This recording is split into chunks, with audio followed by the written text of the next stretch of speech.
the beginning of the story, our main character says, "My name is Martial God Z1. I'm one of the 4 Supreme Emperors of this world. We 4 Supreme Emperors had taken the reins of this world, and the amazing thing is, we were all very good friends. To be honest, friends is too small a word. We were brothers to each other, or perhaps it was just me who considered them my brothers. It was on this trust that I told them my biggest secret. I was about to have a breakthrough and become the strongest. My intention was that if I became powerful, all of our powers would increase. But what I was thinking wasn't what everyone else was thinking. The day I was having my breakthrough and was at my weakest point, my 3 friends attacked me together. That's when I understood that he was absolutely right when he said that betrayal is its nature. The one who gives it is someone close to you. I destroyed my soul and eliminated 2 of them, but 1 still survived. And I dropped the last piece of this soul into the body of a man who had just been buried. Now, I can see in his memories that this man was killed for no reason. His name is Leon Lionheart, the illegitimate son of the Lionheart family. Because he was an illegitimate son, he lived a miserable life. The girl he liked always rejected him, and in the end, this poor boy was killed for no reason. To be honest, this boy's life was without any value, but now that I am in his body, his destiny and my destiny are one. Lionheart's enemies are now my enemies. My very first target is to eliminate Leon's enemies. I will always remember one thing, never to keep anyone at my level. No matter how strong I became, I trusted people and worked with them, and perhaps that was the mistake that got me killed, despite being the strongest. Now I have decided that I will rule over people. People shouldn't have the courage to even look me in the eye, let alone betray me.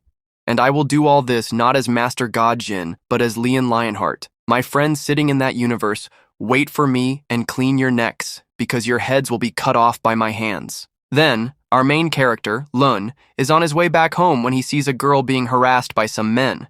We see that this girl is Yulin, the daughter of a maid from the Lenhart family. Yulin is pleading, "Leave me alone, I'm from the Lenhart family."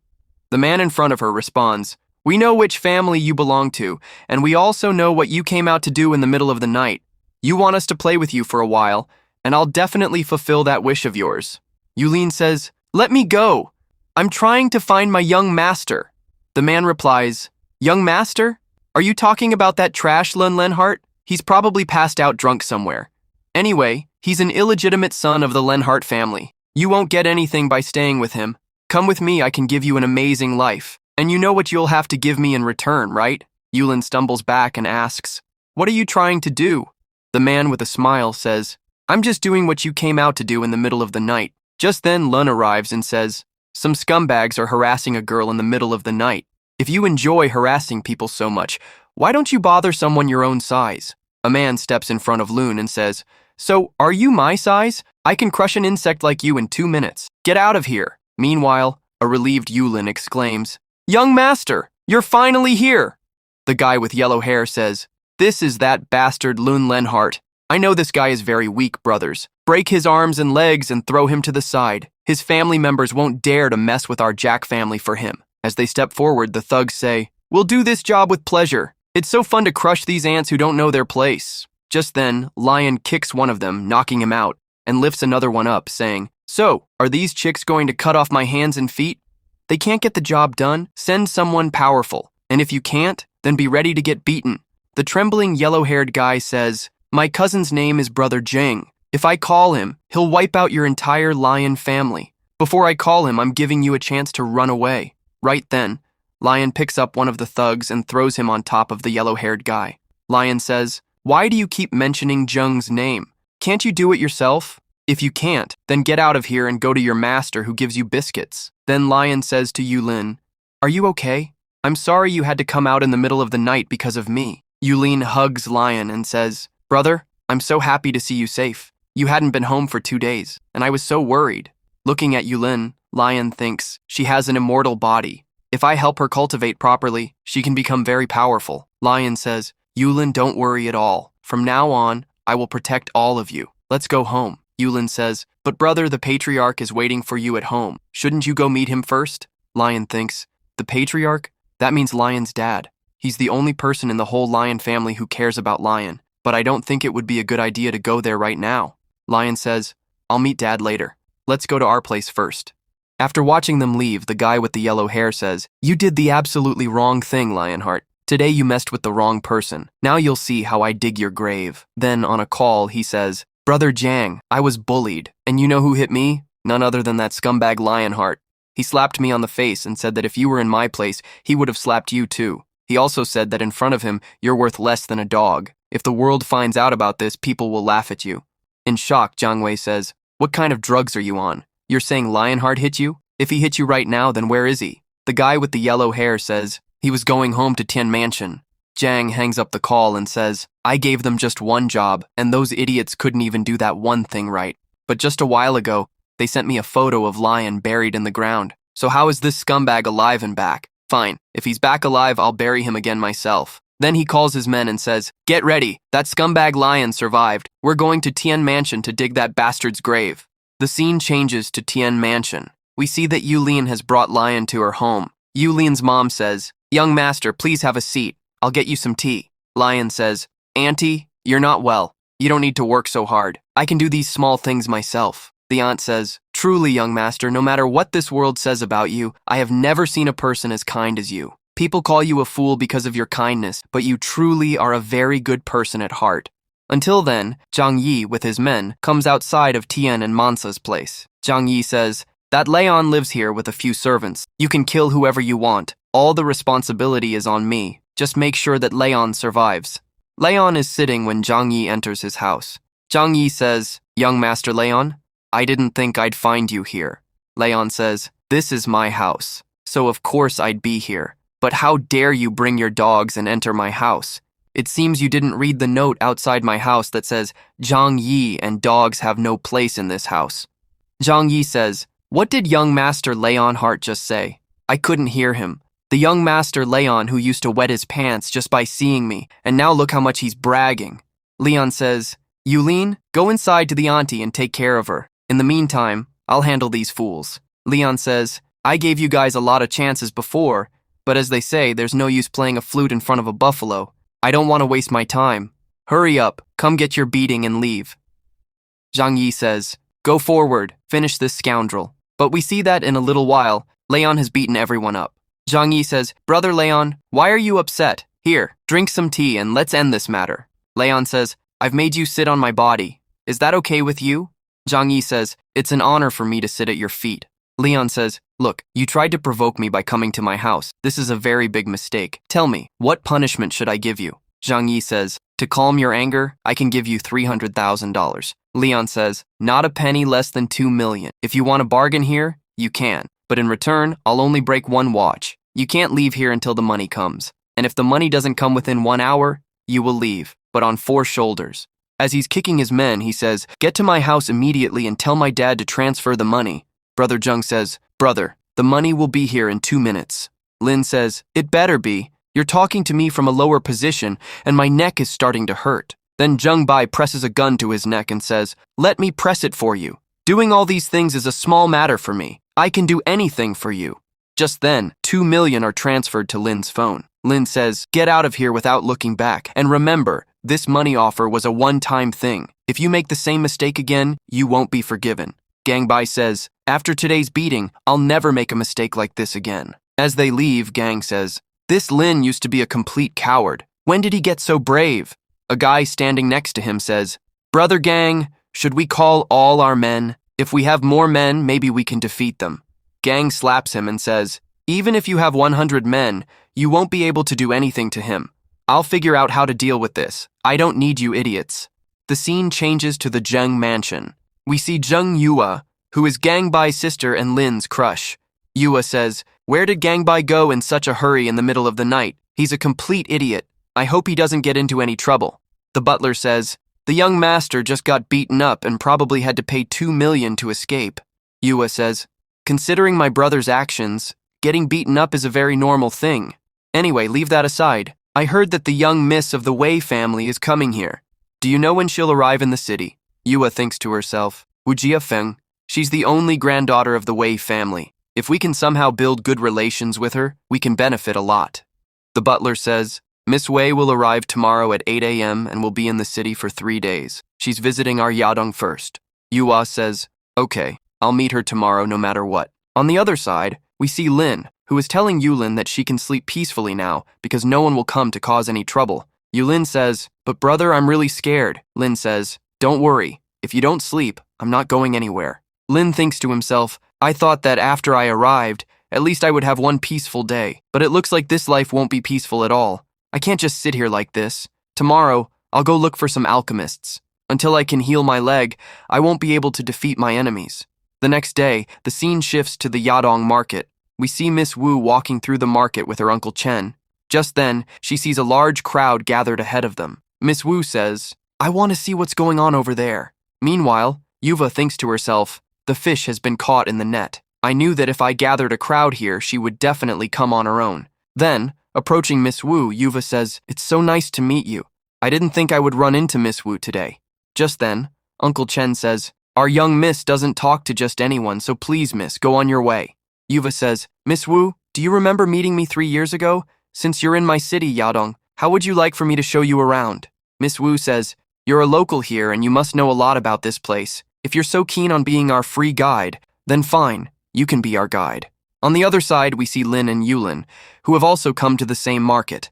While walking, Lin thinks to himself, "Most of the stuff here is fake. They just paint them to look old so they seem precious." Just then, Lin's eyes fall on a pendant from which an incredible amount of spiritual energy is emanating. Lin says, "What's the price of this pendant?" The shopkeeper says, "If you were to buy this from a big store, it would cost at least 5 million, but since it's with me, I will easily give it to you for 1,000 nian. Then, Lin buys the pendant from him. Miss Wu looks at the pendant and says, "This pendant is so beautiful, isn't it? But what is its price?" Leon says, "I have already bought it, so there is no use in you knowing its price." Yuer thinks to herself, "How is Leon alive? I heard Brother Zheng talking yesterday saying that he had an attack on Leon and killed him. Does this mean Brother Zheng was just bragging?" Yuer says, "Mr. Leonhardt, I am ready to give you 500,000 wen for this pendant. Please give it to our Miss Wu." Leon walks away and says, "No, I am not selling it. Not even for 500,000 wen, not even for 5 million wen. I am not giving it." Looking at Leon, Miss Wu says, "That man was so elegant, wasn't he? We were willing to give him 500,000 wen for something he bought for 1,000 wen, but he didn't even look at us and left after refusing." Then Uncle Chen says, "Miss, if you like it so much, you will definitely get it. There is no one in this world who can take something that our miss likes." Then Uncle Chen goes in front of Leon and says, "Young man, please stop." Leon says, "A little while ago you were trying to buy it, and when you failed to buy it, you are trying to steal it. Look, I am making it clear to you that I am not selling it." Uncle Chen says, "First listen to me, and then you will definitely change your mind. I am ready to give you 5 million wen for this pendant." Hearing this, everyone is shocked. Everyone says, "A 1,000 wen thing is selling for 5 million wen in front of us. This person's luck has really opened up." The shopkeeper cries, "I have been robbed." Leon walks away and says, "I am not going to sell it. I refused earlier, but you still asked. There is no use in you wasting your breath in front of me." Then Uncle Chen says, "If you are not selling it, you cannot leave here either." Leon says, "Yulin, you go home. I will fix these people's minds in a while." As Uncle Chen gets ready, he speaks, "I gave you a chance, kid. Now because of you, I have to take this by force. Today you're going to learn a very big lesson in life. You should put your hand in every hole, because not every hole has a rat, some have snakes, and you've messed with a dragon." With that, he lunges forward to attack Lan. The men around them say, "That guy seems like a very powerful martial artist. This young kid isn't going to make it." Just then, Lan stops his finger right at Uncle Chen's throat. Lan says, "It's true that we shouldn't put our hands in every hole, but only those who can handle both rats and dragons have the courage to reach into those holes. Look at you. You're just an inch away from your own death. If you had moved an inch more, this finger would have gone right through your throat." Uncle Chen is terrified and stammers, "Sir, who are you? Please forgive me. I didn't recognize you because of your young appearance. Please forgive this junior's mistake just this once." Meanwhile, Miss Wu says, "I've never seen Uncle Chen so scared before. Even as a grandmaster, he's terrified. Who is this kid and what's his background?" "His name is Lan Lionheart, the illegitimate son of the Lionheart family," Yuhua says. Miss Wu replies, "Whatever he is, he's incredible. You rarely meet people this interesting." Uncle Chen says, "I don't want the pendant anymore. May I leave now?" Just then, Lan's phone rings. It's Yulin. She's sobbing. "Young master, I was on my way home and these people grabbed me and are taking me to line. Please, young master, hurry. I'm so scared." Then, Lan hears the sound of slapping over the phone. Lan thinks, the hands that slapped her won't be spared today. Uncle Chen tries one last time. I'm a disciple of the Zhangyi clan. You must know Master Xuan, he's a very famous martial artist. May I ask your master's name? Lan turns away and says, I don't have time to waste with you. If you try to stop me again, you won't be able to say anything next time. Frightened, Uncle Chen thought, this kid's words have so much power that it feels like my death is standing right in front of me. If it were anyone else in my place, they would have probably wet their pants under so much pressure. Meanwhile, Miss Wu says, Uncle Chen, hurry up and get the car. We can't let go of such an interesting person. Then she walks up to Lion and says, we've wasted a lot of time. Please, get in our car. We'll drop you off at your place. As they get in the car, Lion says, I insulted you so much in the big market and still you're helping me? Miss Wu replies, to be honest, my life is very boring. And in this boring life, you seem like a very interesting person, which is why I'm helping you. Meanwhile, because of Lian Har, Miss Wu leaves Yu Hua behind. Yu Hua says, today I had such a good opportunity to get on Miss Wu's good side. Lian, you snatched this chance from me. Oh well, I know where they're going. I can win Miss Wu over again from there. Touching Lion's body, Miss Wu says, your body is quite amazing. Lion replies, I don't like these kinds of jokes, so keep your hands to yourself. Further ahead, we see the Lion Mansion. A bodyguard stops Lion and says, our young master has said that there is no place for a lion and dogs in this house. Lion then beats up the bodyguards and says, now I will listen to you guys. Miss Wu says, Uncle Chen, he is much more powerful than you. Uncle Chen replies, if I were more powerful than him, would I have begged him in the big market? Inside, we see the young master of the Lion Mansion, Lei, who is shouting, Yulin, it seems you have forgotten that you are a maid in this house. I heard that we had a fight with the Yang family because of you. It seems you have forgotten your place. Because of you, that Leon offended the Yang family. Do you want to destroy our family? Yulin says, but they came to attack our house. The young master only defended himself. He didn't do anything else. Pulling Yulin's hair, Lei says, I'll have to make you understand that there is only one young master in this house, and he is not the young master. He is a stain on this house. It seems the slap wasn't enough to knock some sense into you. Now I will beat you so much that you will forget not only that lion's name, but your own name as well. Lion approaches Lei and says, just lay a hand on him, and I'll beat you so badly that only one gang master will be left in this family. Lei slaps Lion and says, I laid a hand on him, so what? Now do whatever you want. What's a little chick like you gonna do coming to my house and threatening me? Lin steps forward and uses a farm attack on Lei, which breaks Lei's arm. Lin says, you're lucky our dads are the same, or instead of a slap, your throat would be gone. All the members of the Laner family start shouting at Lin. They all say, we knew your intentions weren't good, but we didn't know they were this bad. You should be thrown out of the Laner family right now. Suddenly, the temporary head of the family, Grandpa Leanheart, arrives. Grandpa says, you've learned a couple of tricks from outside and now you think you're some big shot? So what if your dad isn't here? I am. If you act like this again, Leon, it won't be good for you either. A doctor comes over and says, the young master's arm is fractured. Lei shouts, Grandpa, he attacked me while you were here. This shows that he doesn't care about your presence and that you have no standing in his eyes. I'm not as upset about my broken arm as I am about your humiliation. Lei thinks, now I've riled up this old man. The best part is, this old man is a half-step grandmaster. There's no way Lian is getting away now. Grandpa, now furious, says, Lian, get on your knees right now. You're going to be punished according to family rules. And after making such a huge mistake, you're still staring at me? Where is your fear? Lian says, when I stood face to face with death, I wasn't scared. So why would I be afraid of your 4 words? And about getting on my knees, I won't do it on my own. And you don't have what it takes to bring me to my knees yourself. Grandpa was saying, that's exactly right. You've become too cocky. It seems I'll have to show you why I was the formal head of the lion family. Just then, Uncle Chan arrived and said, Grandpa, I'd like to advise you not to take another step. Those next 4 steps you take could be the last steps of your life. Grandpa asked, who are you? How dare you interfere in the affairs of the lion family? Chan replied, my name is Chan, and I belong to the Yanbei Wu family. Grandpa thought to himself, he's ranked 43rd on the dragon list. What is such a powerful martial artist doing in my house? From what I know, he's the bodyguard for the Wu family's young miss. Wait a minute, does that mean this girl is none other than Miss Wu? Just then, Miss Wu stepped forward in front of Lei and said, I admit that I don't belong to your family, but there's something I still need to say. The other family members said, Miss Wu, please come over here. It's a great honor for us to have you. Please say whatever you need to say at your own pace. We're all eagerly waiting to hear what you have to say. Lei thought to himself, why is Wu Yafeng here? As far as I know, her family has a lot of property and she's the sole heiress. She's also quite beautiful. If I can win her over, I'll become the head of 2 major families. Then there will be no one in all of China who can stand against me. Miss Wu began to speak. In front of all the family members, Lei broke his stepbrother's arm and gravely insulted the formal head. A person like this has no right to be in the Wu family. Lei shouted, "Yes, Miss Wu is absolutely right. This piece of trash is a stain on our family's name. I say we should kill him right here and now." Miss Wu responded, "Leon has your family's bloodline.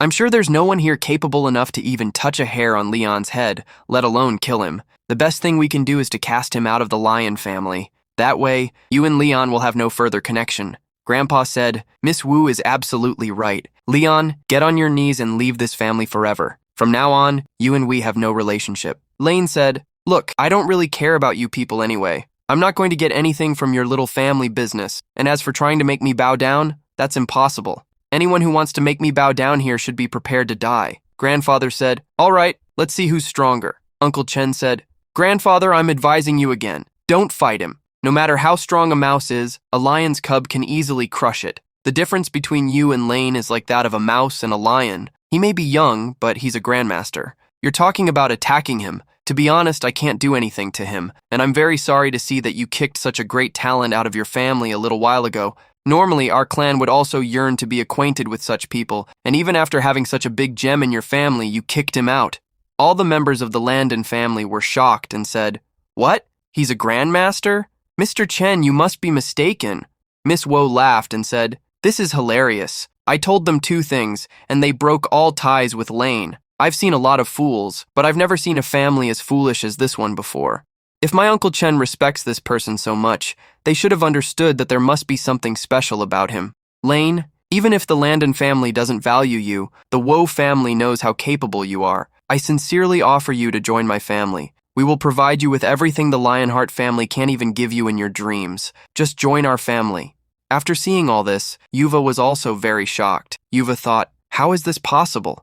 Among all the people here, I'm the one who knows Lane best, and this is not the same Lane he used to be. Grandfather said, "Miss Wu, even if we said we have no connection, we still share the same blood, right? Just saying it doesn't end everything." Miss Wu said, "I'm not talking to a member of your family, so stay out of this matter, and if you interfere this time, I'll cut out your tongue and throw it away."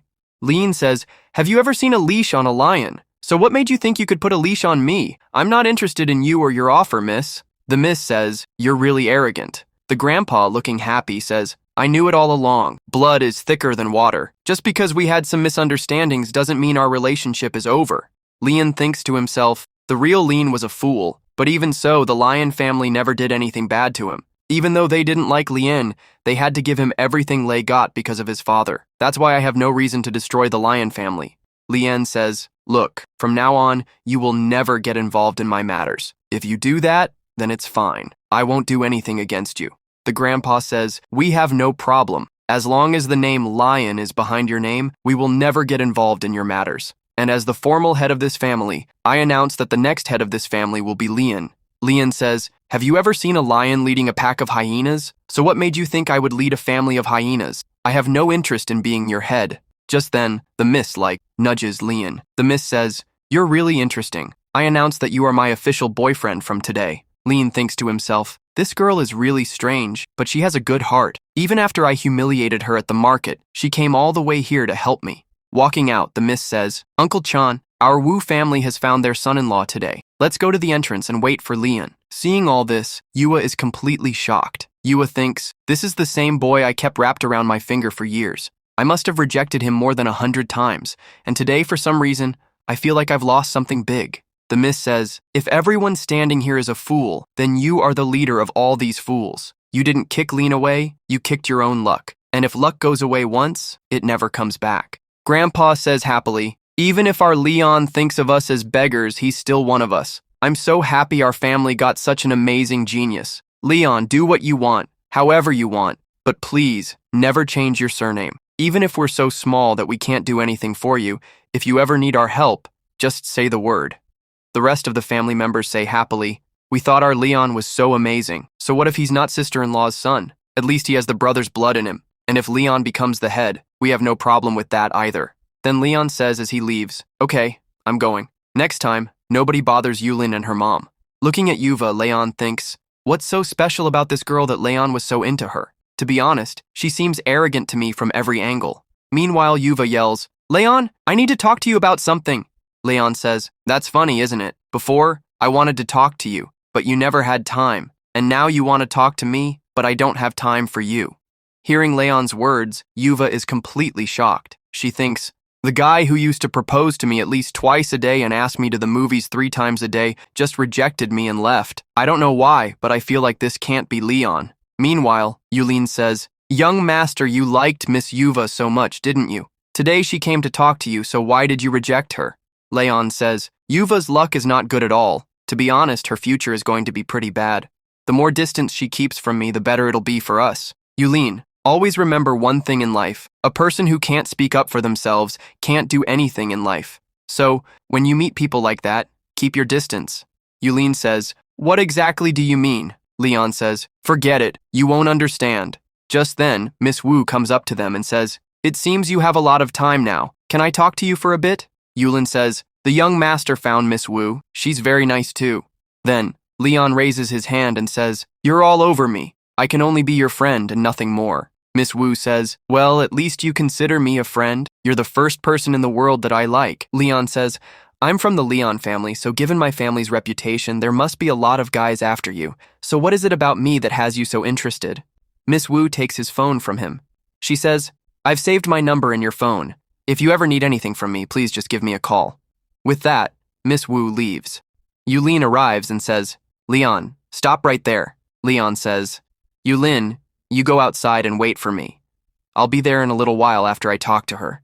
Lei scoffs. One girl just threw me aside, and now there are 2 big shots fighting over this guy. What does this scoundrel have that I don't? I'm going to go talk to Miss Wu and get her favor. Then we'll see who becomes the real Aaron. Lei calls out, Miss Wu, wait a second. Miss Wu asks, what do you want now? Lei says, I heard that you're going to be staying in our city for a few days. How about you stay at our house? I can show you around the whole city. Miss Wu says, no, I don't want to stay at your house. I don't like taking favors from anyone. Lei says, I overheard your conversation with that scoundrel, Leon. To be honest, he's a worse and more useless person than I am.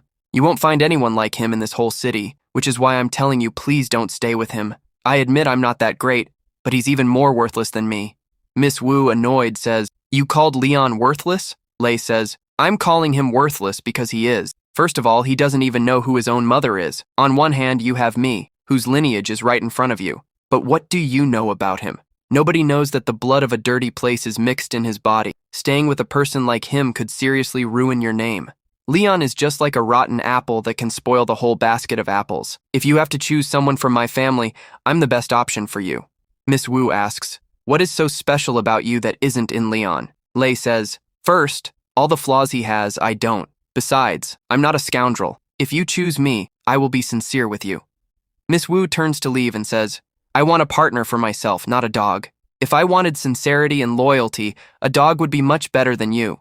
And you're showing how good you are right in front of me. You're slandering your own brother for a girl. A person who doesn't respect his own blood, how can he respect a girl? Uncle Genghis, he called Leon a scoundrel. Break his other hand too and teach him a lesson so that he never comes in front of me again. Lee says in a trembling voice, please don't do this. I will never bother you all again. Uncle Chen says, I don't enjoy doing this either. But these are young Mrs. orders. I have to do this. Saying this, he breaks Lee's arm. The other family members come out saying, what happened here? Meanwhile, Lee is thinking, that bastard lion, you've taken everything from me. I used to have many chances to have you killed, but I let it go thinking you weren't in my way, so why would I have you killed? But now, because of you, I've had to suffer this humiliation, so you're not getting away with this, son. Miss Wu says, Uncle Chen, let's go. I'm not interested in the idiots of the Lan family. Uncle Chen also says, I have seen a lot of pathetic families, but I have never seen a more pathetic one than this. How can anyone discriminate so much among their own children? It seems this family is destined to be destroyed, and Lan will rise as the strongest family alone. Then Miss Wu calls her dad and says, I'm not coming back home this year. When I do come back, I will bring your son-in-law with me. On the other side, Yuva is saying to Lan, you didn't used to be like this. Lan says, if you want to talk about the past, I don't have time to listen to all that nonsense. Yuva says, what do you mean, Lan? You always used to say you liked me, but I ignored you all that time. Now that I am giving you attention, you're being rude. Lion says, There is a world of difference between the line you are talking about and the land standing in front of you. If you think this land will beg at your feet like in the past, then you can only dream. I thought you had something important to talk about, which is why I came to see you. How was I to know you would just waste my time? Then Yuva says, Lan, wait, can you arrange a meeting for me with Miss Wu? Yuva thinks, I am absolutely right. This is not the same lion at all. Ever since Zheng attacked him, he has completely changed. Lan says, you know, you ask for a favor by either humbling yourself a bit or by giving something in return. What makes you think I'll just agree to your request? Yuva says, you arrange a meeting for me with Miss Wu, and I will go out to dinner with you. If you want, we can watch a movie and go shopping. I will spend an entire day with you. Yuva thinks, he's waited for a very long time just to talk to me. I can guarantee he won't reject such an amazing offer. Lane says, I've never heard of such a lousy offer in my life. What kind of goddess are you that I'm supposed to have fun eating with you? And if you're going to talk nonsense like this again, don't call me. Yuva says, if you don't want this, then what do you want? Lane says, 10 million. Is that enough for one meeting with you? If you want a bargain, go talk to someone else. Yuva says, you're asking for too much. Lane says, I'm not holding a sword to your throat. I just named a price. If you want to pay it, do it. If not, don't. Anyway, for 10 million, you're getting a chance to connect with Miss Vo. If someone else had this opportunity, they would never pass it up. Miss Vo says, Lane, are you sure you want 10 million? Not a whole day with me? Lane says, what would I do spending a day with you? Honestly, your nonsense is driving me crazy. As Yuva leaves, she says, your money will be transferred in half an hour. When the meeting with Miss Vo is set, let me know. Yuva leaving says, Leanne, you're going to regret this. I gave you a great opportunity to come with me today. If you want to come with me in the future, I won't give you another chance. She also recalls how she had last told her dad not to make Jung brother the director, as he keeps causing problems and could bring losses to the company as a director. Jung brother's dad says, if I don't make him the director, then should I make you one? You're going to get married someday and then you won't be a director. That's why I don't give you any special Jung family business, because I don't even consider you part of my family. Yuva says, but Dad, I am your daughter. What difference does getting married make? I can work for you my whole life. Yuva's dad says, get out of here. There's no need to argue with me. As Yuva leaves, she says, I'll show you how capable I am, and then you'll realize what a big mistake you made by not making me the director. Yuva thinks to herself, just because I'm a girl, I never get a chance in the family. Whether it's Jaigve or Dad, they both hold me back by calling me a girl. If I get that family support, they won't be able to say that to me. Leonie is with Miss Wu. Leona asks, you haven't left yet? Miss Wu replies, it's quite difficult to find a taxi here, so let me drop you off. Miss Wu continues, by the way, I wasn't joking. What do you really think of me? Leone says, it takes me a lot of time to save people. And isn't my friendship enough for you? Miss Wu laughs and says, that's why you're so different from everyone else, and you're my favorite too. Just then, 10 million tums are credited to Leone's account. Miss Wu says, Yuva asked you to arrange a meeting between me and her. Leone asks, how do you know about this? Miss Wu replies, as soon as I saw Yuva, I knew she was desperate to make a place for herself and her family. Look, our Wu family is a very different kind of family. We don't discriminate between boys and girls, and that's why the true legacy of the family will be handed down to me. But even today, not all families think like us. Yuva thinks she can get the director's position based on her own ability, but that's never going to happen. And that's why she's trying to get the support of the Wu family. Leonie says, I believe that as long as you do things to prove yourself to others, you can't achieve anything. The day you think, I need to become better than myself, no one will be able to stop you. If Yuva is so capable, then why does she need the Zhang family's help? If she can transfer 10 million, she can also start a new business with 10 million. The reality is she also wants a share in her family, and that's why she's doing all this desperately. Miss Wu says, how can you be so clever? Look, I'm telling you again, become the son-in-law of my family. We will give you all of our family's property, and then you know there will be no one in all of China who can stand against you. Pushing Miss Wu away, Leone says, how many times do I have to explain that I have no desire to do all this? I have a lot of work to do. Leone asks, do you want to meet Yuva or not? If you don't want to meet her, it's fine. I'll tell her no. Miss Wu says, I can go for you, but what will I get in return? Your body is quite good. Do you go to the gym? Leone says, look, I'm not going to sell my body for 10 million. You've misunderstood me. Then, at Miss Wu's request, Leone texts Yuva that their meeting is fixed for tomorrow at 12 p.m. In a thrilling turn of events, we see Lei, who has paid a ransom for Leon. Lei says, Everyone knows that after you pay the Justice Society, no one survives. Leon, you made a big mistake by messing with me. You don't know how many dangerous people I know. The scene shifts, and we see the Justice Society's leader, Xiaohu. Xiaohu says, "My childhood crush is in Zifeng City. Who knows, maybe tomorrow when I go on a mission, I'll meet her. It won't look good if I meet her like this. I should prepare. Maybe she'll agree to be my girlfriend." Just then, a secretary arrives and says, "Boss, we have information about Miss Wu. She has gotten very close to the Lionheart family's young master, and they are currently at a shopping mall." Annoyed, Xiaohu asks, "Who has the guts to lay a hand on the boy I have my eyes on?" The secretary replies, "That boy is none other than Leon Lionheart. You know, a while ago someone put a 10 billion bounty on Leon's head." Happy, Xiaohu says, "This guy's fate was already sealed, but now we get paid to do the job. By the way, who put the bounty on him?" The secretary says, "Leo Lionheart's younger brother, Lei Lionheart. You know there must be a property dispute in their family." Xiaohu, pleased, says, "We get 90% of our work because of these people. They keep fighting among themselves and paying us. Anyway, if I want to end this fight, I have to face Miss Wu, and I can't face such a powerful person without proper preparation. Go ahead and increase the fee." Meanwhile, we see Miss Wu and Leon shopping. Leon thinks, "I had to come here for this pointless 10 million. I really think I made a big mistake by taking the money." Suddenly, Leon notices that someone has been following them for a while. He pulls Miss Wu to the side. Miss Wu asks, "What happened? Where are we going?" Leon says, "We're being followed. That's why we need to get to the side." The girl who came to kill Leon thinks, "I really have to kill this girl. Her senses are amazing. I was hidden here in so many ways and following them, but she found me so easily. But no matter how much they run, they can't escape from me." After they get to the side, Miss Wu asks, "Did we escape?" Leon says, "We didn't escape. Our killers are trapped." The assassin says, "Miss, our target is young master Lan Linhart. We don't have the guts to lay a hand on you. Please leave this place. If you even get a scratch, we'll be in big trouble, miss." Miss Vo says, "So, you've come here from the Justice Society. How dare you slander my friend's name? And where is Jia Hui? Send him to me. As long as I'm here, you can't attack my friend." The assassin says, "Our job is to kill people for money. Now that we've taken the money, we can't back down, miss. We can only request that you please step back." Miss Vo says, "Just try to lay a hand on him. Then you'll see what happens to you. I promise you, if anything happens to Lan, your judges won't see the light of morning."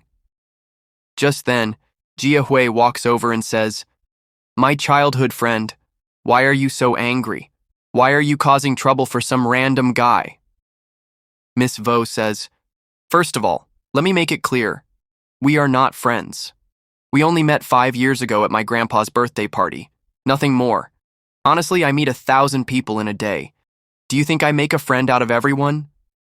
Lan says, "Miss Vo, there's no need to waste time. No one who can kill me has been born yet." Stepping forward, Jia Hui says, "You're really good at talking trash. No matter how much you boast, I know where you stand. We don't just attack like this, we've read your file. The difference between what you say and what's in your file is like heaven and earth." At that moment, Lan takes a step and pushes Jia Hui to the ground. Lan says, "You have a small mind, and it's full of nothing but anger. If you have anything decent, it's a little cultivation. If your cultivation were taken away, what would you be? A pathetic, stupid boy who can't do anything. Do you think any girl would give a guy with such a terrible character the time of day? This is why even Miss Vo, who comes from a great family, hesitates to call an awful person like you her friend. Even a normal girl wouldn't give you the time of day. You know what's worst about you? Your ridiculous, trashy hairstyle." Fuming, Jia Hui says, "You can say whatever you want about me. I don't care. But if you talk about my hair, I won't let you get away with it." Just then, Uncle Jian arrives and says, "Little brother, what are you doing? If you continue this fight, it won't be good for you at all. Let's go to the young masters section, because this whole place has become a mess." Miss Vo says, "But their fight isn't over yet." Uncle Chan was saying to Jiahu, "We're both from the same sect, and since I'm older than you, that makes me your senior brother. Our master and grandmaster have clearly stated that Leon is a treasure to us, and anyone who lays a hand on him will be an enemy of the sect. You know how powerful our sect is, right? If you touch Leon, it could be the end for you." Jiahu replied, "Senior brother, what kind of joke is this? Our master and grandmaster don't even bother with big matters, so why would they come to us just to talk about some guy? No matter what you say, I don't believe that our master and grandmaster said this boy is a treasure." Just then, Jiahu's phone rang. It was his junior brother calling. Jiahu thought, he should be training at the sect, so why would he call me? When he picked up, it was the master on the other end. The master said, "I heard you've taken a bounty on Leon's name. Let me be clear, Jiahu, there must be no attack on Leon, and if you go against my words and attack him, you know what will happen to you." Jiahu stammered, "Yes, master, I understand. From now on, Leon's protection is in our hands. We won't let anything happen to him." Then Jiahu said to Leon, "Brother Leon, this was all a misunderstanding. I didn't know you were so important to the sect. If you ever need help in life, just call me, and I'll come to your aid." Leon replied, "I don't need your apology. Just tell me who put a bounty on my name. I'm sparing you because you didn't attack me, but I need to know who wants me dead." Jiahu said, "I'm only letting you go because of the master. Don't think for a second that your strength is superior to mine. I don't know what your relationship with the master is that he's protecting you, but let me make one thing clear. Our study has a rule. We never betray our clan." Suddenly, Leon grabbed Jiahu by the neck. Leon said, "If you don't tell me the name, you'll have to pay with your life. People will talk about your loyalty, but you'll be dead." Jiahu pleaded, "Please don't kill me. The one who put the bounty on you was your own brother, Leonard Lay. He paid us a huge sum of money to kill you."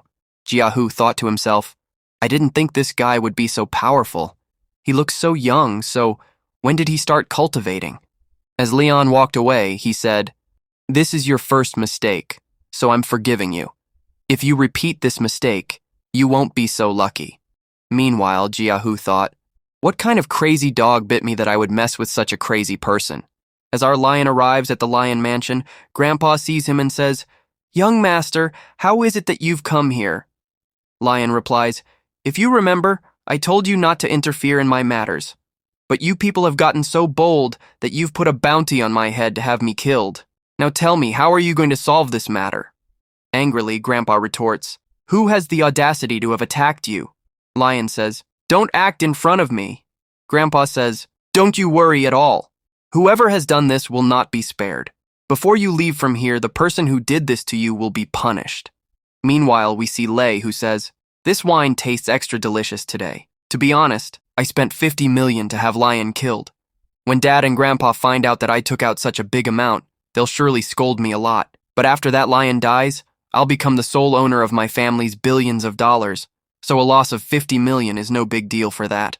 That bastard broke my arm. Today, that bastard's neck will be broken." Just then, Lei's personal secretary comes running in and says that Lion is at the house. Shocked, Lei says, "How is that possible? The Justice Society has killed everyone whose name they've taken a bounty for. How did Lion survive at their hands?" Then some bodyguards come in and say, "Young master, Grandpa is calling for you." Lei says, "Tell him I don't want to meet him." The guards then grab Lei and start dragging him away. We see that Lei's mom finds out about him being taken away. Lei's mom says, "My husband isn't here, and this old man has turned the whole family upside down. This bastard will punish my son, will he? Now I'll show him how dangerous I am. I'm ready to destroy everything, but I'm not going to spare this Lion and this Grandpa." Meanwhile, we see Lei being brought into Grandpa's office. Grandpa says, "Tell me the truth. Did you put a bounty on Lion's name? And if you did, how much was it for?" Lei says, "At first we agreed on 10 million, but suddenly they raised the rate to 50 million. Shouting, Grandpa says, "You haven't earned a single penny in your whole life, so where did you get all this money from?" Lei says, "I know the password to the family's account. I secretly took the money out." Grandpa then steps forward and slaps Lei. Grandpa says, "You idiot. Don't you know that our family's finances are in overdebt? Your dad, who is the family head, has gone to Guyane to solve all these problems, and you are wasting money on useless things behind his back. To this day, I regret how such trash like you was born into our house." Lou, I wouldn't have had to do any of this if my family wasn't so two-faced. Everyone used to pay attention to me, but as soon as they found out this bastard had Grandmaster-level power, I became completely worthless in this family. I know that as long as he's alive, I'll never have a chance in this family. My worth is less than a dog's, so it's very important for me to kill him. Grandpa laughs and says, I thought you had done everything for your birth, but the hatred inside you is so obvious. I never thought there could be such a despicable person in our Lin family, but to be honest, I would be very happy to get rid of trash like you. Today, by ending you, I will completely cleanse the Lin family. Only then can your family truly grow. At that moment, Lee's mom arrives and says, Who dares to touch my son? Grandpa says, I wish you had asked what your son did, instead of asking who I am. Lee's mom says, I don't care what he did. He's the son of the family head, and no one can lay a hand on him. If you want to attack Lee, you have to attack me first. Then we'll see how you answer to the family head when he arrives. You had power, but that was 202 years ago. Now you are completely worthless in this family. Grandpa releases his energy and says, I guess I'll have to show you how worthless I am. I know you're doing all this to save your son from punishment. Then Lee's mom takes out a bottle from her pocket and says, You will have to bear the consequences of whatever I am about to do. Grandpa says, It's poison, isn't it? Why did you bring it here? Lin thinks Lee's mom is a great actress. Everyone knows that Grandpa won't kill Lee, but he'll get a big punishment for his mistake. That's why she brought poison to scare Grandpa. The funniest thing is that it's not even real poison inside. She's filled it with Sprite. Let's see how far this woman takes her acting. Lee's mom says, If you are going to kill my son, I'll do it myself. Saying this, she makes Lee drink the entire Sprite. Grandpa thinks it's poison, so he tells the guard to quickly call the doctor. Lin says a doctor can't cure him. I'll cure this bastard. Saying this, he jumps off the 4th floor with Lee. The scene shifts, and we see Jiahu sitting with Uncle Chen. Jiahu asks, You've found out about Leon. What do you think he'll do? Uncle Chen replies, I think he'll punish him, but he won't kill him. Jiahu argues, But that guy Lei tried to have him killed. And besides, Leon has Grandmaster-level power. Even if he kills Lei, he and his family can't do anything to Leon. Uncle Chen responds, I don't know about other things, but I do know that Leon is a very kind-hearted person. He would never kill a member of his own family. Meanwhile, we see Leon with Lei at a momo stall. Leon asks the momo seller, Uncle, do you have any bad momo sauce? The uncle replies, Yeah, I do, but what do you want with it? The taste and smell are so bad that even dogs and pigs don't like to eat it. That's why I was just about to throw it away. Leon says, You don't need to throw it away. This terrible liquid can save my brother's life. This foolish brother of mine mistook poison for a snack and ate it, so it's very important for him to vomit. Lei thinks to himself, What is Leon trying to do? What did he do to me? Why can't I say anything? The uncle, looking worried, says, If that's the case, then it's very important for him to vomit. Don't worry, if he drinks just 1 drop of this, he'll vomit immediately. Leon says, Don't worry at all. Even if pigs don't like this drink, today this drink will save a person's life. The uncle puts the bowl up to Lei's mouth and says, I work at a stall, but I always felt that my life had some purpose. And today, I finally understand my purpose. I opened this stall so I could save a person's life. Foolish boy, open your mouth. This drink isn't going into your mouth. Once it goes inside, the poison inside you will come out. After the drink is finished, Leon asks, By the way, uncle, what did you put in this? The smell is so strong that it's still lingering. The uncle replies, This is my family's secret. We put secret spices in it. And he runs away. Leon thinks, It seems like Lei drank something dangerous today. At that moment, the grandpa and Lei's mother arrive. Lei's mom yells, What did you give my son to drink? It's so smelly that I can smell it from here. If anything happens to my son because of all this, I won't spare you. Leon says, Look, you don't have the right to say any of this. You gave your own son poison with your own hands. Then he says to Lei's mom, hitting her, Don't try to pull any of your nonsense on me. I saved your son's life. If I hadn't made him drink this, he wouldn't have thrown up the poison. Lei's mom says, How dare you hit me? Let the family head come back, and then I'll show you what you've done. Lan says, I'm waiting for them too. When they find out you poisoned their son, I'd like to see what they do. Anyway, Grandpa saw that I saved your son by giving him a disgusting drink. Grandpa, you tell me, did I do anything wrong?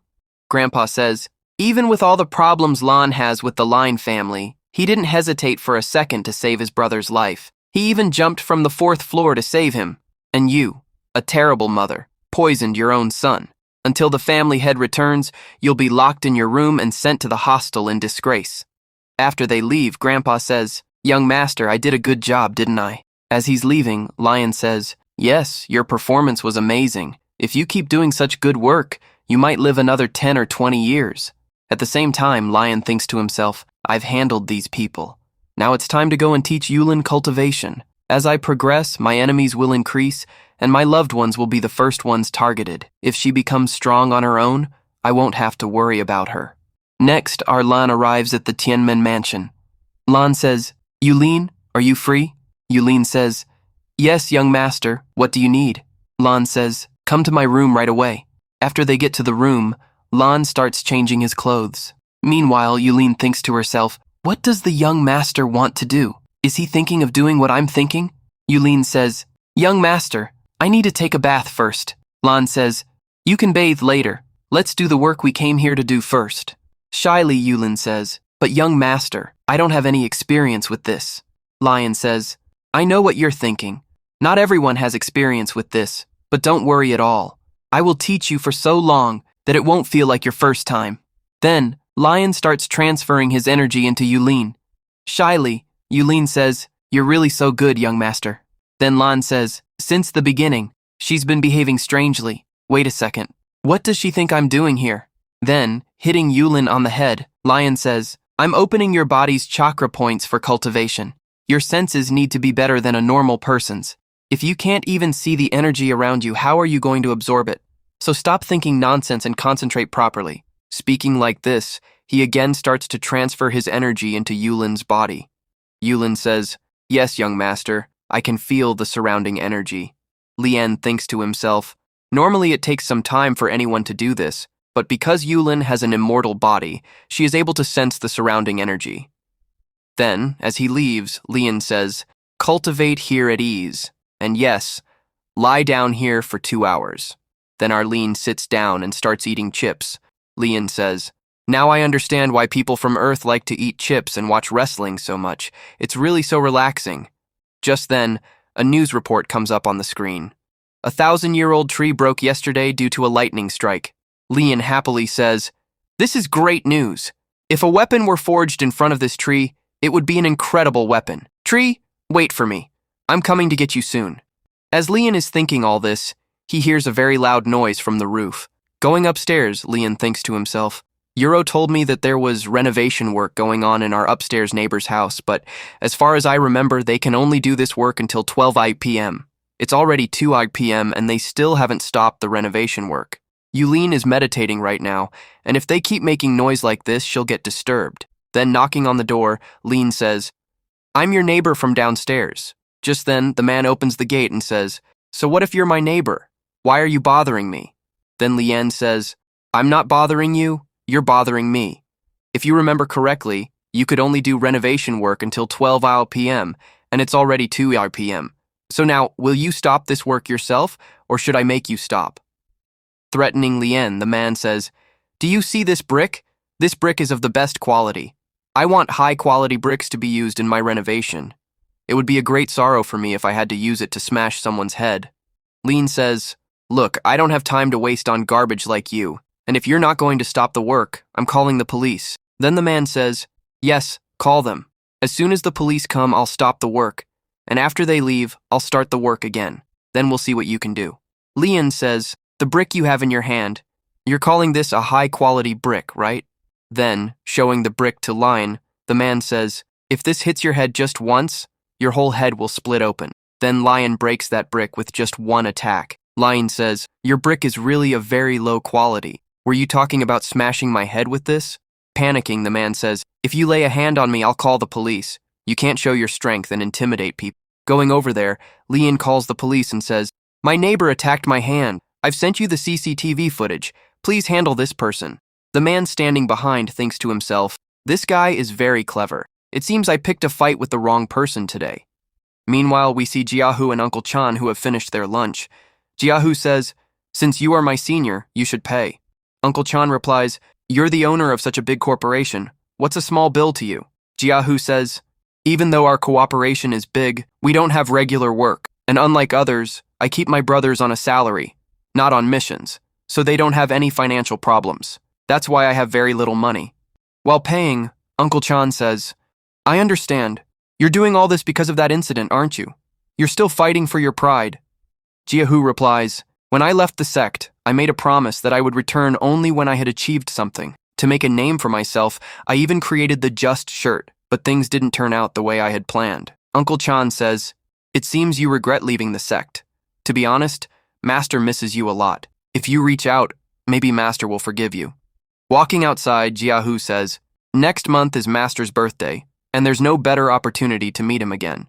You know, I saw the news yesterday that a 1,000-year-old trainer tree has fallen. If I could gift that to Master, everything would surely be all right between us. Uncle Chan says, I've heard that the tree has been bought by the Laozi family. If we go there as representatives of the sect, maybe they'll give us a part of it. Jiahu says, okay, let's go then. Uncle Chan says, remember, we won't be the only ones there. As far as I know, the White Lotus sect is also coming for that tree, so we have to be very careful. Jiahu says, as long as we're together, who can stop us? Meanwhile, we see Lian, who has arrived at the Lozi temple. Lian thinks, only monks live in this temple, so I won't use Fao here at all. Then Lian sees that Jiahu and Uncle Chan have also arrived. Jiahu says, it seems a lot of people have come here for the tree today. Lian says, you've also come for the same thing? Uncle Chan says, Lian, I don't think we should fight right now. This is the Lozi temple's property. We've all come to get a part of it. Besides, today I'm here not as Miss Wu's bodyguard, but as a representative of my sect, so I won't be getting any backup in a fight. Lian says, who's afraid of you then? We can fight before or after we get the tree, whenever you want.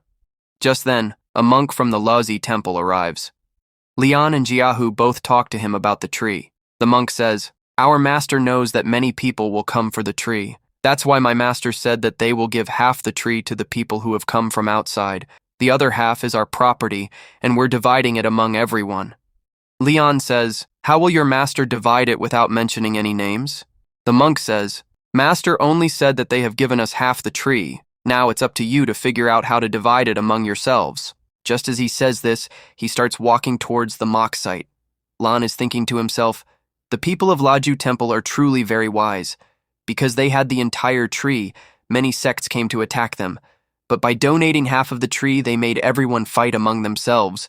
This way, their half was completely saved. Lan says, now that the division of it is up to us, let's talk. Meanwhile, Jiahu says, senior brother, there are two of us, and he's alone. Mu Chang says, don't make the mistake of thinking that. I agree he's alone, but he's enough to defeat both of us. Then Uncle Chen says, Lan, how much do you want? Lan says, 2 meters will be enough for me. Jiahu says, that's completely impossible. I won't give more than 1 meter. Lan says, have you heard the saying, greed is a very bad thing? This 1 meter of yours will cause you a great loss. And besides, someone is coming here to snatch all of it from you. Just then, we see men from the White Order sect arrive. Zifeng says, we've been hiding our presence for quite some time, and you still think we're here? Z says, look, we will spare your lives. Now that Laju Temple has given half the tree, this entire half of the tree belongs to us. If you all leave now, your lives will be spared. If not, you won't get anything, and you'll be killed. Lan says, to be honest, I wasn't on high alert at all. The reality is that you had hidden your presence so poorly that only a 5-year-old child could have failed to notice someone hiding in the bushes. Jiahu says, there are 2 grandmasters and 10 half-grandmasters here. I had a feeling from the beginning that why would Laju Temple give half the tree to just us 3? Now I understand.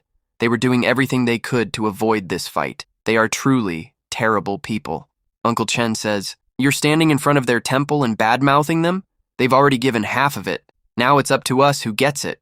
If you badmouth them, they might just attack us too. Then Jiahu says, why are you all just standing there? If you have the guts, come and take it from us. But remember before you attack that we belong to the Junkie sect, and you know what happens to those who mess with the Junkie sect. Zile says, do you think you can scare us with the name of your sect? We're not afraid of your small-time sects. Lan says, I'm only getting 1 meter from this huge tree, so I'm not going to get involved in your mess. Stammering, Uncle Chen says, Lan, what do you mean? Lan says, you can see how big even half of the tree is. I'm only getting 1 meter out of it. I'm capable enough to take my 1 meter and leave, but how you will take the rest of it is up to you. Jiahu says, "Do you think we can't win without you? Okay, help us. In exchange, I'll give you 2 meters." The 2-meter deal was for before. Now I won't settle for less than half. Zihua says, "You really are very clever. Okay, we'll give you half." Moving forward, Lian says, "You're very sensible. If you didn't give me half, you would have gotten nothing. Look, I'll handle these 2 grandmasters in front of us. I hope you can handle the rest of these weaklings." Moving forward, Zeal and Zifeng say, "Boy, you're being very arrogant. Do you know that people who don't know their place die like dogs?"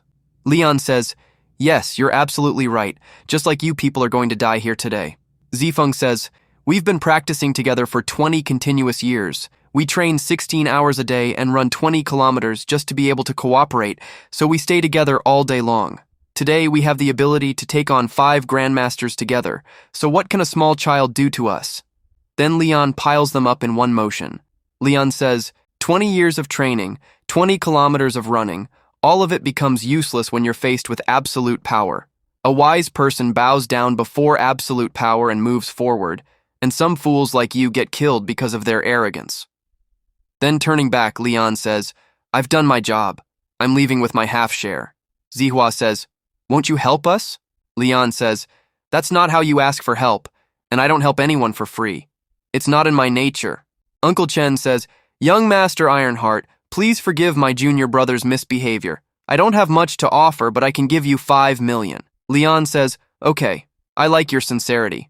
With one attack, he finishes off all the men, saying, "Don't forget the 5 million, and you guys can decide what to do with these people now." Zihua says nervously, "Senior brother, how can he be so powerful at such a young age? He's even younger than me, but I think he's much more powerful than our master." Uncle Chen says, "Yes, you're absolutely right. Leon was not wrong at all. He truly has absolute power, and the wise are those who bow down before absolute power. Those who stand against it will get nothing but death." Just as they are speaking, an attack flies towards them, which Jia dodges just in time. Ziwa says, "Do you think I'll get caught in a small attack like this?" But then the attack turns around and hits Zihua. Zihua says, "Whoever attacked can control their weapon." Then, the sect leader of the White Lotus sect, Lily, arrives. Lily says, "Your reflexes were good, but your mind is full of garbage." Mooch says, "Did you also come here to fight for this tree?" Lily says, "No, I found a much more amazing prize than this tree, and that's the young man." Leon says, "What do you want from me? I was just passing by." Lily is speaking. She says that no one is as powerful as him at his age, and that she is offering him a position on their side. She promises to give him everything from resources and more. Leon says no, and that he has no interest in talking to her because his mom told him not to talk to her. Lily laughs and says he's right, he is still a child. Otherwise, no one would ever refuse such a good offer. Leon advises her to leave so she won't be beaten up like the others. Lily asks if he'll still go against the salary, even though they don't have a feud with him.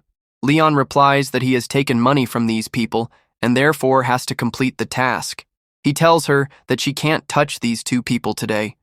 Lily says it's a shame she has to kill him because this saying has never failed, and it's her record. Leon says he used to break such records in 4th grade. As he says this, he breaks all of Lily's weapons. When the smoke clears, he sees that Lily has disappeared. Leon says the girl who was talking about records sure ran away fast.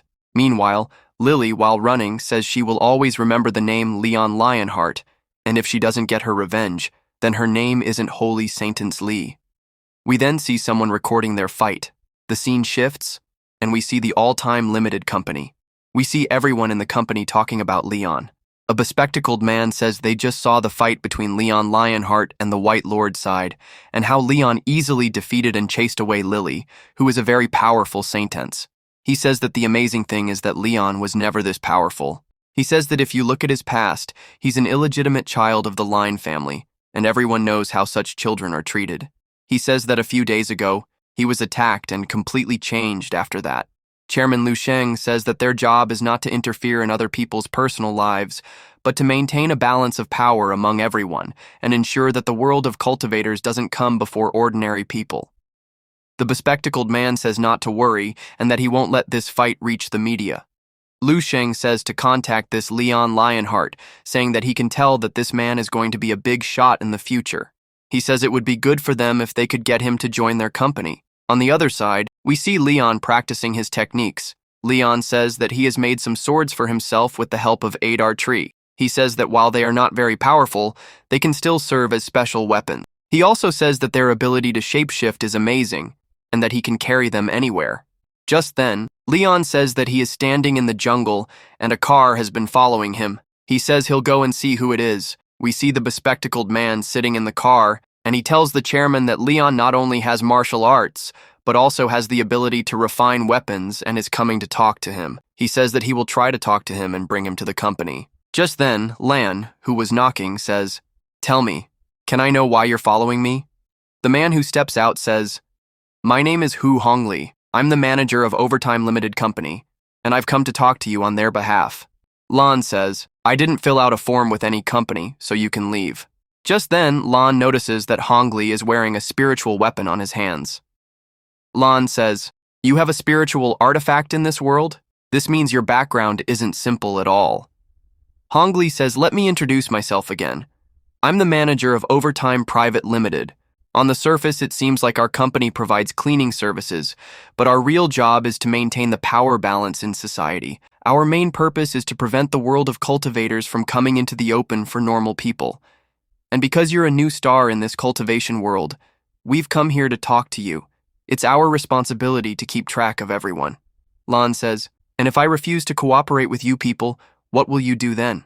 Hongli says, "We have some very powerful experts in this world, and even more than that, we have excellent technologies. If the person in front of us doesn't agree to cooperate, we have to use force. And in our cooperation, we don't ask for much. We just ask for the other person's intention. We just want to know if they are safe for humanity or not. Please don't take these words as a threat. I'm just asking for everyone's safety. And there's an advantage to joining us. You can get information about all the other people." Lan says, "Hey, you're doing a good job, and I especially like your attitude. Okay, then I'm ready to cooperate with you." Then, waving his hand, Hongli says, "It'll be a pleasure to work with you." Shaking hands, Lan says, "But this place isn't right at all. We need to go somewhere else." The scene changes, and we're shown a restaurant scene in Yadong. We see Miss Wu, who has come to meet Yuva. Yuva, happy, says, "Miss Wu, we've finally met again." Miss Wu says, "You've paid such a huge amount to meet me. I need to know what you wanted to talk about." Yuva says, "First we should eat something, and then we should talk." Miss Wu says, "Look, you've already spent a lot of money on me. I'd advise you not to spend any more, it'll be better for you. And I want to make one more thing clear here, that the Wu family can never help the Jiang family in any way. We have no desire to cooperate with you." Yuva says, "I don't know why, but even after your rejection, I feel much lighter." Miss Wu says, "To be honest, you're putting in so much effort for nothing. When no one appreciates your efforts, why are you putting in so much effort?" Yuva says, "I admit there are some things I can't control, but I still have to give my best to prove myself." Miss Wu says, "I want to know why you never chose Lan for yourself. If you had, things would have been much easier for you. Don't say that choosing him or not was also not in your hands." "That guy's a total idiot," Yuva says. "I know he's not going to be of any use in my future plans, so why would I keep him around?" The lady replies, "I was right before. You are a huge idiot. A businessman never thinks about what he'll get if he acts today. A successful businessman is one who can think far ahead. If you don't have patience, you'll never achieve anything in life." Yuva says, "What does that have to do with Li Yuan?" The lady replies, "You admit that Li Yuan has incredible power, don't you? In terms of strength, there's probably no one in this city who's ahead of him, and according to my calculations, he's the #1 genius in this country for his age. He's also the youngest grandmaster. I can guarantee that when you rejected Li Yuan, you didn't know about his power." Yuva thinks to herself, "Yes, I had no idea. I was so crazy about gaining power in my family's eyes that I never paid proper attention to Li Yuan." The lady says, "That's why I called you an idiot. You know, I'm not choosing Li Yuan based on his current power. I know that if he goes on to rule the world, it won't be a big deal. If he were with you today, your own family would be respecting you, but you've lost a huge opportunity in your life." Yuva says, "He must have met you too. That's probably why you have these thoughts about him, but I've known him since childhood, and I can guarantee that he won't live up to your expectations." The lady replies, "You say you've been with him since childhood, and yet you had no idea about his power. Now think for a moment. Despite having so much power, Liuan showed himself as weak in front of everyone. A person needs to have ultimate patience to do that. Yuva says, "So what? What's the difference if he did all that?" The lady says, "Let me tell you a reality that will probably blow your mind. If you had half the patience that Liuan has, the Zhang family would probably be at your feet today. It's not that you don't have abilities. The problem is that you have absolutely no patience, and because of that, you'll always be begging the Zhang family for respect, which you'll never get. You know, before I met you, I thought I could work with the Zhang family, but now that I know about you and your family, I'll never work with you guys." Yuva says, "Miss, thank you for your advice. If I can gain this respect in my family through Liuan, then to be honest, it's very easy to achieve. From childhood until today, he was only ever behind me, and I never paid him any mind. If I put in just a little effort for him, he'll come running to me. Now, because of your advice, our Zhang family will go very far." She laughs. The lady says, "You won't be able to do that either."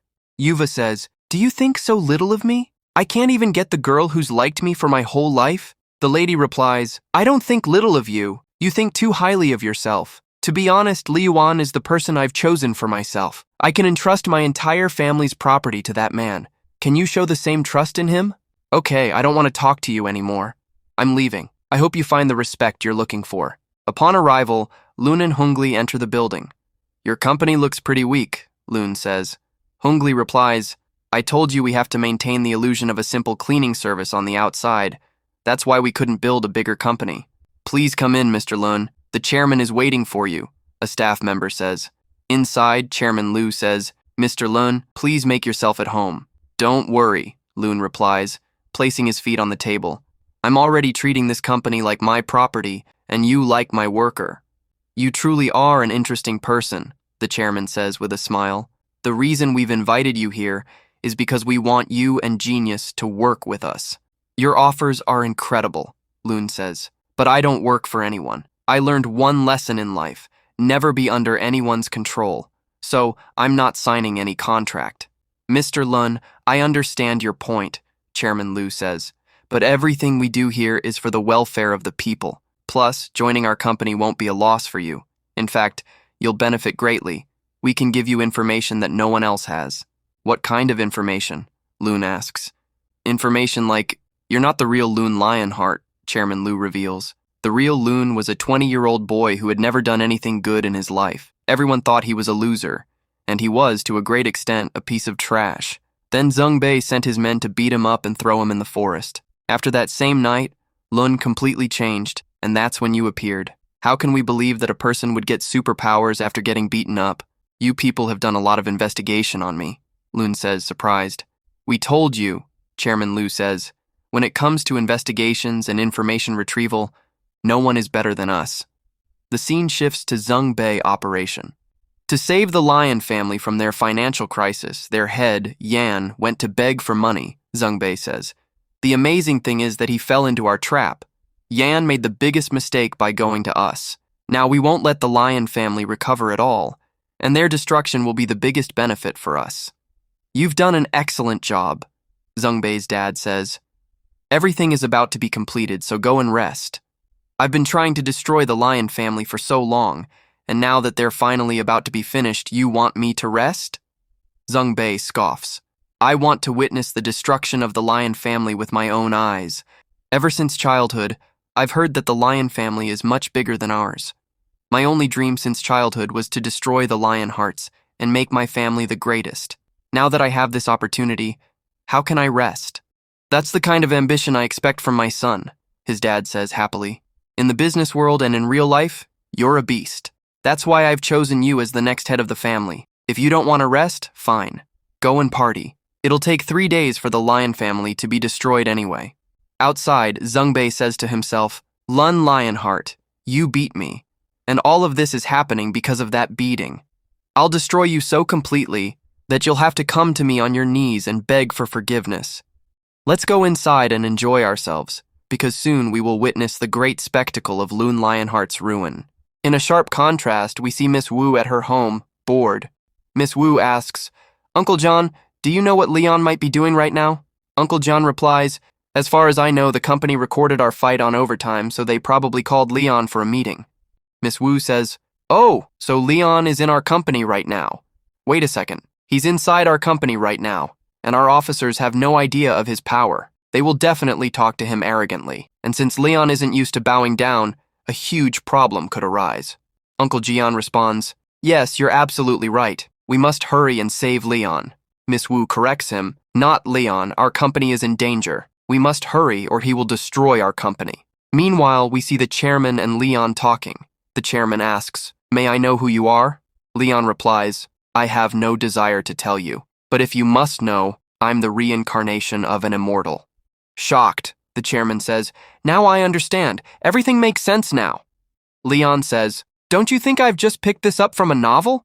The chairman responds, "Such amazing growth can't just happen. It's impossible for anyone to achieve this on their own." Leon says, "The fight I had outside the Loveji temple yesterday was extremely dangerous. What did you guys do with that news? So many people died there. Didn't the media cover it?" The chairman replies, "That's our specialty. Yesterday we showed that a pipeline burst in front of the Loveji temple and some trapped monks died in it. Now you can understand what our company does." Leon says, "Everything is fine, but I still won't work under anyone." The chairman says, "All right, I'll give you another piece of news. Maybe you'll find this a little more interesting. We have a spiritual van. If we can restore it, we won't have any lack of thought. And there's another big news concerning your Lian family. Zhengbei has trapped your father inside Yanbei. It's possible they could do anything to your dad there, and in the next 3 days they will destroy your entire family." Enraged, Leon thinks to himself, "Lian Linhai has loved his dad his whole life. No matter what, I can't let Lian Ling's dad die. And as for that gang family, they won't escape my hands now." As Leon is about to go and destroy all of them, the chairman says, "You can't go. It seems you've forgotten. Our job is to keep cultivators away from normal people, so you can't just attack the Zheng family like that." Angrily, Leon says, "Are you going to teach me what to do and what not to do? I've been sitting here listening to your nonsense for ages. Whoever wants to stop me, come on. I'll finish all of you along with the Zhang family." Just then, Miss Wu arrives and says, "Leon, calm down. Don't worry, no one will stop you." Leon asks, "What are you doing here?" Miss Wu replies, "We have 80% of the shares in this company, so this company is our company. And I know you'll never work under anyone, so you won't join this organization. So I'm offering you a better option. I'm willing to give you 50% shares of this company. As an owner, you will join this company, won't you?" Lan says, "I'm the one speaking, okay? But there won't be any restrictions on me. I can destroy whomever I want." The woman says, "You're the owner of this company, so you also decide the rules here." Then Lan signs the company papers. The woman says, "Don't you worry at all. We saved your father in Yanyan, and as for your family's financial crisis, my family will handle it. Now that you've joined us, it's time to show the Jack family their place." Lan says, "I have to admit, you're really a crazy girl. Who gives their company to a stranger?" The woman says, "I chose you for myself, and you're just talking about a company? If I had to give up my entire family's property for you, I would have done that too."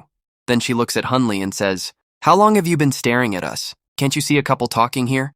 As he leaves, Hunley says, "Okay, director, I'll be going." Lan says, "I didn't know you had so much influence in the martial world. You've been hiding so many secrets." The woman says, "No one is better at hiding secrets than you." Lan says, "By the way, where is Jaegu? I had to settle some scores with him." The woman says, "He's out with his friends, partying." Lan, please do me a favor. Don't kill any of them." Lan says, "Don't worry, I'll just beat them enough so they can still breathe." Later, Lan arrives outside the Heaven Hall. Just then, Jaegu and his friends come out of the hall. Jaegu says, "It looks like young Master Lan has come to beg us. He must have realized his family is about to be destroyed." Lan grabs Jaegu and asks, "I'll ask you one time. Did you attack my dad in Yan'an?" Just then, Jaegu's friend says, "Even if he did, so what?" Lan turns around and says, "Are you in a hurry to die? When two people are talking, dogs don't bark in between." Hearing Lan's words, everyone gets scared. Lan says, "Tell me quickly, did you attack my dad?" Jaegu says, "Yes, I did. Even though my attack failed today, in a few days, you and your whole family will be begging outside my house. I would have broken your hands and legs by now, but I'm in a good mood today." Suddenly, Lan attacks and breaks both of Jaegu's legs. Screaming, Jaegu asks, "What did you do?" Lan says, "Be grateful I promised someone I wouldn't kill you. Otherwise, your head would already be separated from your body." Then he turns to the friend and says, "You were talking too much. Now it's your turn." The man, terrified, says, "Young Master Lan, I'm just a small dog. Your hands will get dirty if you touch a dog like me. I'll do this myself." Saying this, he picks up a rock and hits himself. Then Lan asks Jae-gu, "Did your dad tell you to do what you did to my dad?" Jae-gu says, "You're crazy, you broke my legs." Lan slaps him and says, "Just answer what you're asked." Jae-gu says, "If you have the guts, then kill me." Lan slaps him again. Jae-gu says, "I wasn't talking about a slap. Kill me, and then let's see how you escape." Lan says, "You're the first fool who is inviting his own death." Even before Leon could attack him, Yuva arrives and sees her brother Gangbei. Yuva says, "What have you done? Didn't you feel any pity while beating up my brother like this?" Laughing, Leon says, "You talk as if I beat up a very good person. I hit a man whose death would only lighten the burden on this earth, and I'm advising you to get lost because I don't lay my hands on girls." Yuva says, "You knew he was my brother, and you still hit him so badly. If you don't apologize to my brother, I will never see you again." Turning around, Leon says, "I've seen a lot of people who live in misunderstandings, but I've never seen anyone as delusional as you. Who are you anyway, that not seeing you would make a big difference to me? You're a girl that her own family doesn't like, and you go around begging for respect everywhere. Not meeting a person like you will only make my day better." Yuva screams, "You will definitely regret whatever you've done." Leon says, "Only time will tell." Then he quietly says to Miss Wu, "Leon didn't cause much destruction. He kept his promise and only broke his legs." Later, Yuva brings Gangbei to the hospital. Yuva says, "The doctor said it will take you 3 months to recover. The less you worry, the better it will be for you." Gangbei screams, "I can't stay here. I want to see Leon and his family disturbed. I want them to come and beg me." Yuva says, "What did you do that made Leon attack you to this extent? I know him well enough to know that he wouldn't attack you for no reason." Gangbei screams, "Get out of here. I don't find it important to explain anything to you." Yuva says, "I am your sister. I can handle your work if you tell me. It will lighten your heart." Gangbei says, "Even if you are my sister, remember that you can never be a part of our family. You will get married and become a member of some other family. That's why the gang family members won't even give you a small manager's position." Crying, Yuva says, "Just because I'm a girl, you and Dad always treat me like this." But then, Yuva remembers Miss Wu's words. Yuva thinks, "Miss Wu was absolutely right that I have no patience. After hearing my brother's words, I got so easily broken. I shouldn't have done that." Yuva says, "My younger brother, don't you worry at all. A day will come when you will definitely trust a good person." Just then, Gangbei's father arrives looking scary. He says, "Yuva, you go outside. I need to discuss something with your brother." As Yuva leaves, Gangbei's father slaps him. Screaming, Gangbei says, "Dad, I want to see this Leon Landhart dead. No matter what the price, I want to see him destroyed." Gangbei's father says, "Do you think I'm happy to see him? The young master of the gang family got beaten up in the big market. As the head of the family, I've been reduced to nothing. Do you think I'm just sitting here with my hands tied? I contacted justice, but it was strange that as soon as they heard Leon's name, they hung up the phone and refused to take the job." Jiang yells, "Everyone knows that Just Reina only works for money. And from now on, where will the miser get the money to hire her?" Suddenly, his dad slaps Jiang and says, "Don't forget, I'm still the family head. Don't show your arrogance to your friends. You're living off my money. Look, as far as I know, Judge Solji definitely has some connection to Leon. That's why they aren't taking on the job. But we have many other ways to kill Leon. We can still use them to destroy those bastards." The scene changes, and we are shown the Tian Mansion. We see Leon, who is teaching Yulin martial arts on the roof of the Tian Mansion building. Yulin says, "It's so difficult to learn."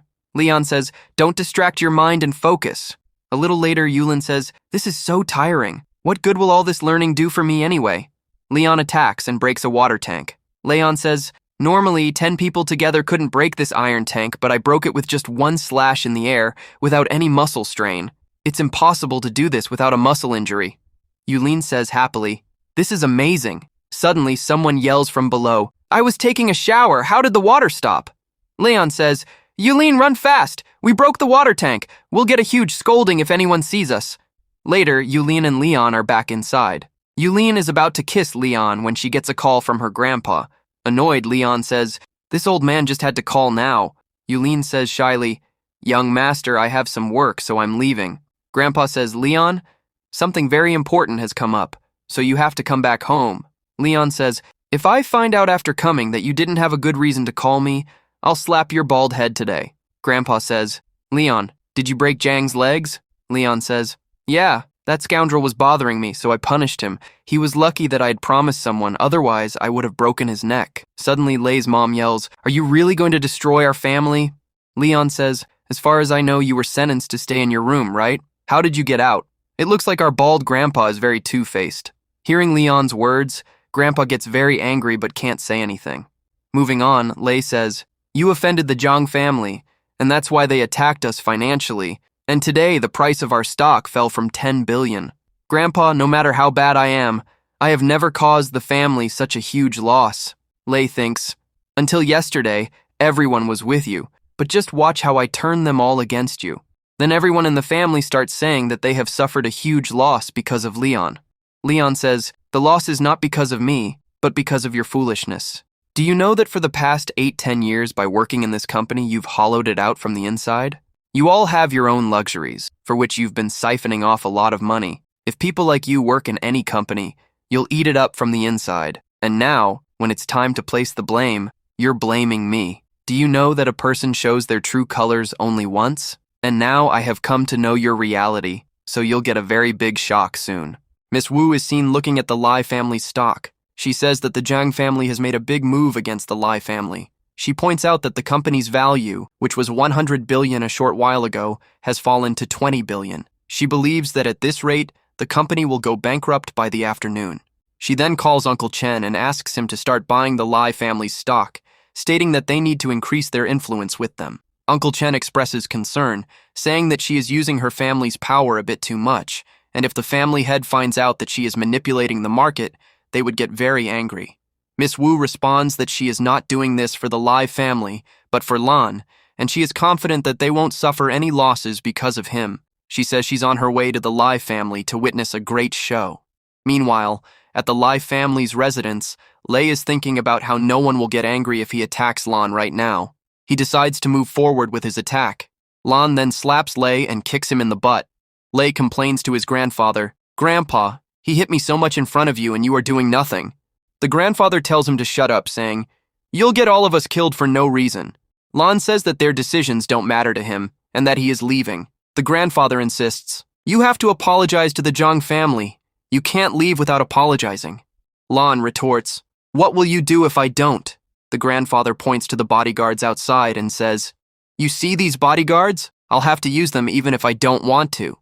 Lan says, "You people are going too far. It's important to finish you all off." Just then, Miss Wu arrives and asks, "Lan, why are you getting so angry? The show has just started and you want to end everything now?" The grandfather welcomes Miss Wu, thinking to himself that if the Wu family helps them, they can definitely prosper. He then tells Lan, "Lan, please seat Miss Wu. This is how we should treat our guests." Lei then complains again, "Grandpa, you know that all these problems are because of Lan. If this was because of me, you would have left me to die in front of the Zhang family by now. But since it's about Lan, you are being very gentle with him." Annoyed, Lan says, "I have been trying to keep my mind calm, but these people have completely ruined it. As long as these people are alive, they will keep causing problems. Today, I'll finish them and end all the problems." Miss Wu interjects, "Lan, remember that you are now the owner of all-time company. Your company's only job is to maintain the power balance between cultivators and common people. If you use your power to destroy the entire Lai family, it would be completely wrong, wouldn't it? Please remember your identity and spare them." Lan thinks to himself that it seems Miss Wu came here to save these people. He decides that he shouldn't get angry because no matter what, they are still his family members. He then asks the grandfather, "What is the price of your Lai corporation?" The grandfather replies, "Well, its value used to be 100 billion, but now it has fallen to 20 billion. Lan says, "I am offering you 30 billion to buy the company. Transfer Lai Corporation to my name right now." Laughing, Lei says, "From where will this beggar get money?" Miss Wu then says, "Leon, I've transferred the money. This isn't a loan, it's my wedding dowry for you." Meanwhile, Leon says, "The money has arrived. Let's sign the contract now." After signing the papers, Leon says, "The Luan Corporation is mine now, so there's no need for you to badmouth my company anymore." Lei says, "You've bought a company that's on the verge of bankruptcy. You may be the owner with a 51% share, but what's the point of being the owner of a ruined company? We now have a full 30 billion in our hands. With this money, the Luan family can live comfortably for years. But what will happen to you now, Leon? To repay Miss Wu's debt, you'll have to be reborn at least 10 times. Miss Wu, No matter how clever you may be, I must say one thing. You made a huge mistake in choosing a partner for yourself. If you had chosen a normal person, you wouldn't have suffered such a huge loss. Miss Wu says, we'll soon find out who's clever and who's a fool. Grandpa says, Miss Wu, the whole drama of our house is over. There's nothing more special to see here. Miss Wu laughs and says, the show hasn't even started yet. When it does, all of you will be left in the dark. Just then, the secretary enters and says, Boss, there's great news. Suddenly, our company's shares have started to rise. In 1 hour, our company's valuation went from 20 billion to 100 billion again. And if this valuation keeps increasing, we'll soon become a company with a $500 billion valuation. Our Lin family will once again become the most powerful family in this city. Shocked, Lei and Grandpa say, What? The valuation is increasing? Miss Wu laughs and says, a company that was about to touch 500 billion was sold for just 30 billion. Truly, only some geniuses can do this. They were happy to sell such an expensive company for such a low price. Leon says, there's no point in wasting time with these fools. Now we need to work on our Luan Corporation again to reach the top once more. Grandpa says, Leon, wait a second. I need to talk to you about something. Leon says, I'm removing all the Luan family members from the positions they've taken in the company. I'm giving you 3 days to take all your stuff and clear out of the Luan Corporation. If people like you stay in the company, you'll ruin it again. Don't ever show your faces around the Luan Corporation after today. Meanwhile, we see Yu Hua, who has come to her dad. Yu Hua says, Dad, there's a huge problem. Gangbei's dad says, Are you my daughter? Isn't that in itself a big problem? What could be bigger bad news or a problem than that? Yu Hua says, Dad, our company's shares are falling at a very high speed. Our shares have already dropped by 50 billion. Shocked, Gangbei's dad says, That's impossible. Our shares will only fall when the Luan family's shares rise. Yu Hua says, By the way, Dad, I forgot to tell you. The daughter of the Wu family gets along very well with Leon, and I think if their shares are rising, then the Wu family must have helped them. Yu Hua's dad slaps her and says, You fool! You're telling me this now? If the Wu family was behind the Luan family, then why didn't you tell me about this before? And I told you to become friends with Miss Wu at any cost. You foolish girl, you couldn't even do this job. You always come to me for a place in the company, but when it comes to doing a job, you can't do it. Honestly, the day I wake up and see your face, my whole day gets ruined. Yu Hua thinks, when was I told to become friends with Miss Wu? I made the efforts to befriend her on my own. Zhang Pai's dad is talking. Yuva, if you say one more thing, I won't be able to control myself. Just sit here quietly and stop using your brain, because it doesn't work anyway. Yuva sits and thinks, just because I'm a girl, I have to tolerate all this humiliation. Zhang Bai says, Sister, honestly, I feel really bad for you. I'm telling you this out of concern. You're a girl, and you'll get married into a very good family. When you marry into a good family, we'll get support anyway. You'll help with cooperation. So why do you keep messing with Dad? You know how much he gets annoyed with you. Yuva stands up and says, I will not give up until I show Dad what my worth is. Until then, I will continue to work for the Zhang family like this. Zhang Bai says, Sister, there's no point in trying to explain this to you. I'll just pray to God that your troubles in life lessen a bit. Then, Yuva goes outside and calls Len. Yuva says, I need to talk to you about something very important. Yuva then goes to the park to meet Len. Len says, Yesterday you said you would never meet me again in your life. What happened? You couldn't stop yourself from meeting me for even one day? Yuva says, You're joking after you destroyed my family? Len says, Look, I had no intention of destroying them, but if someone comes to destroy me, I won't sit by peacefully either. Yuva asks, What was the condition under which Miss Hu agreed to help you? Len says, Do you know there's something called friendship, where people would even die for each other? So helping is a very small thing. You're a girl. I know you must have something cunning going on in your mind, but don't worry, I didn't sell my body for this help. Yuva says, Why don't I have friends like that? Sitting, Len says, Don't take this the wrong way, but you are a very two-faced person, and two-faced people never have friends. Yuva says, Len, I came here to tell you that I'm ready to be your girlfriend. Len says, But when did I ever ask you to be my girlfriend? Yuva says, Look, don't act. If you leave my gang family alone, I'll become your girlfriend. Standing up, Len says, Every time I meet you, you always disappoint me. What diamonds are you made of that I should be dying for you? You're an ordinary girl that you can find on every street corner, yet you act like you're not. Yuva says, You always wanted me to be your girlfriend, didn't you? If you don't want this, then tell me what you want in exchange for leaving the Zhang family alone. Len says, now you're talking business. If you can get me 51% of the Yang family's shares, I'll definitely leave you all alone. Yuva shouts, you're asking for too much. This is absolutely impossible.